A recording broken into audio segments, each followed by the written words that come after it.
कहानी की शुरुआत एक ऐसे व्यक्ति से होती है जो वर्षों से दुख में डूबा हुआ था। उसके पिता ने कैंसर से लंबी और बेरहम लड़ाई लड़ने के बाद दुनिया छोड़ी थी। एक ऐसा अनुभव जिसने उसके भीतर एक गहरी मौन चोट छोड़ दी थी। अंतिम संस्कार के बाद उसने एक आदत बना ली थी। जब भी दिल पर बोझ बढ़ जाता, वह पुराने पारिवारिक कब्रिस्तान में चला जाता। सुबह, रात, तेज धूप या ठंडी बारिश, कुछ भी उसे रोक नहीं पाता था। वह भुला दिया गया कब्रिस्तान, जो चारों तरफ फैले खेतों और इतिहास के बीच स्थित था, वही एक जगह थी जहां उसका दिल थोड़ी देर के लिए हल्का महसूस करता था। उसके पिता की कब्र कब्रिस्तान के बीचों बीच थी, साधारण, पुरानी और बेहद परिचित। वह अक्सर उसके पास चुपचाप बैठा रहता, यादों को अपने आसपास धुएं की तरह तैरने देता। उस शाम भी कुछ अलग नहीं था। केवल सूखी घास पर हवा की फुसफुसाहट और दूर खेतों की सरसराहट की आवाज सुनाई दे रही थी। फिर कुछ अनोखा हुआ। एक आवाज उसके पीछे से, नरम और हल्की, मानो कोई बच्ची धीरे धीरे कोई लोरी गुनगुना रही हो। वह धुन इतनी साफ, इतनी सटीक, जैसे कोई छोटी गायिका अपने आप में गा रही हो। वह चौंक गया। जब वह आया था, तब वह बिल्कुल अकेला था। आसपास सिर्फ खेत थे। सड़क भी सुनसान थी। लेकिन आवाज, ऐसा लग रहा था जैसे ठीक उसके पीछे कोई खड़ा हो। जब उसने मुड़कर देखा, गुनगुनाहट एकदम रुक गई।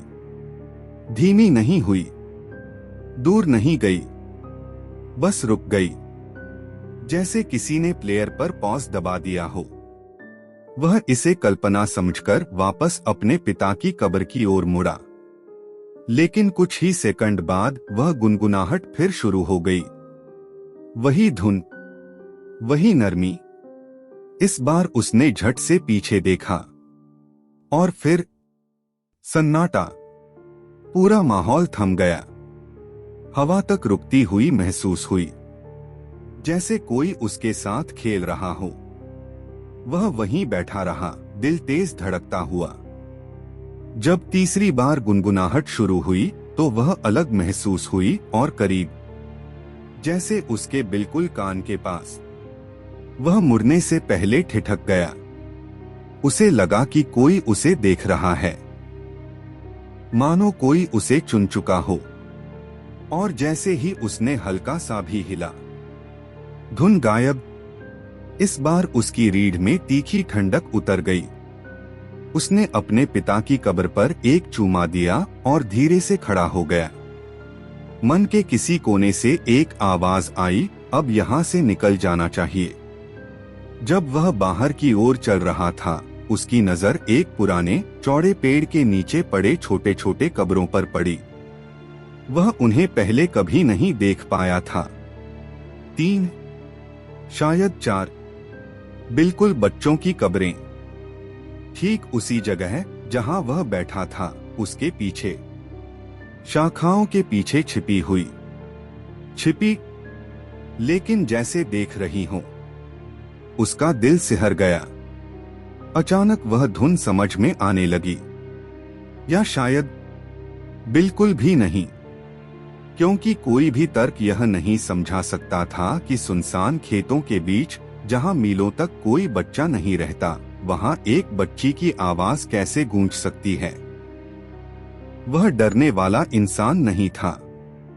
वह परलोक में विश्वास करता था, हाँ, लेकिन भूतों में नहीं, भटकी हुई आत्माओं में नहीं, और न ही उन आवाजों में जो हवा में तैरकर किसी को पुकारती हों।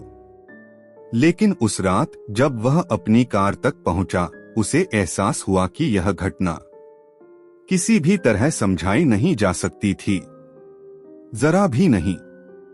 और कुछ सवाल बेहतर है अनुत्तरित ही रहें।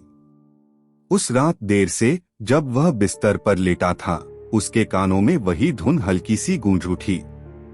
एक सुर, नरम, मीठा, बच्चों जैसा। उसने फिर कभी कब्रिस्तान में अकेले कदम नहीं रखा।